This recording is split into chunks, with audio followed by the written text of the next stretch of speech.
Some say vengeance is a dish best served cold, but I discovered a far more potent force: utter detachment. The night I uncovered Elena's betrayal, I didn't scream, didn't throw things, nor did I demand answers. While she lay beside me, blissfully unaware of how her world was quietly unraveling, I moved with deliberate calm, methodically packing 2 duffel bags. For months, the signs have been glaring: late-night yoga sessions stretching endlessly, delicate undergarments that didn't belong to me. Her phone always face down, a silent sentinel guarding secrets. But it was a hotel invoice tucked away in her wallet, dated the very weekend she claimed to be caring for her ailing father, that shattered the fragile veil of my willful ignorance. I could have confronted her then, shaken her awake to watch her scramble for lies, or ignited a furious argument she might have expected. But instead, I chose a path far more devastating: silence. By dawn, I was gone. No letter, no text, no forwarding address. I dissolved from her life like dew melting under the unforgiving morning sun. She would wait to find my wedding band resting cold on the counter, my side of the wardrobe bare. But beyond that, I left her nothing. No reasons, no explanations. Just absence. The first weeks of my new city were brutal. Not because I longed for her, but because rebuilding a life from nothing is a draining, exhausting task. New career, new home, new habits. I moved through it all like a ghost, my emotions frozen in time, slowly thawing after years of neglect. Elena's attempts to reach me were relentless. At first, my old phone vibrated endlessly with her calls and messages, all ignored.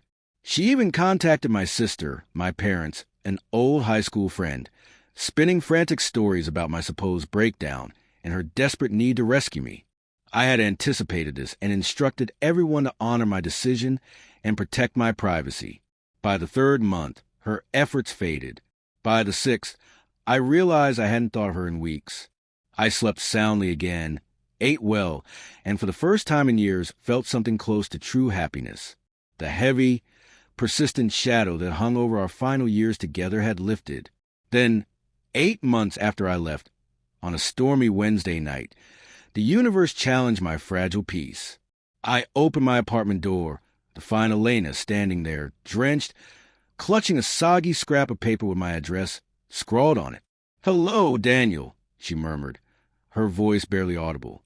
For a moment, I thought I was staring at a ghost.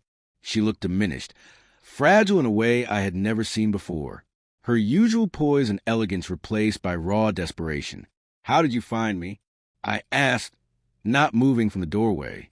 "It took months," she whispered. "I hired a detective." Then, barely above a plea, "Please, can we talk?" The wiser choice would have been to slam the door shut, to guard my hard-won boundaries. But curiosity, that perilous human weakness, nudged me inside. She perched on my couch like it might crumble beneath her, hands trembling as she began, "I know what you discovered. I know why you left. And I need you to understand. It's over. It's been over for months. I made the worst mistake of my life, and I've been searching for you to apologize." I listened in silence, studying the woman who had once anchored my world, now reduced to a fragile, trembling shadow, begging for forgiveness. "I lost everything," she confessed. "My career, my friends, my family's respect. Everyone knows what I did. But losing you was the worst."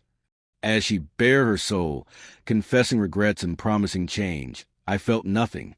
No anger, no sorrow, no vindictive satisfaction. Just a hollow void where my feelings for her once lived. "Elena," I said softly, "I'm glad you came, but there's something you need to hear." Her eyes flickered with hope, perhaps expecting reconciliation. "I don't love you anymore," I continued.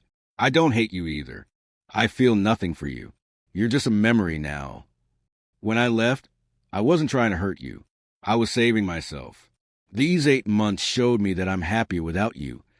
Not because of what you did, but because we no longer fit. Maybe we never did."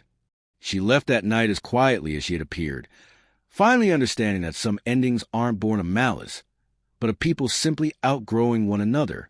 The truest revenge, I learned, isn't about causing pain. It's about finding such genuine peace and contentment without someone that their absence becomes a blessing rather than a burden.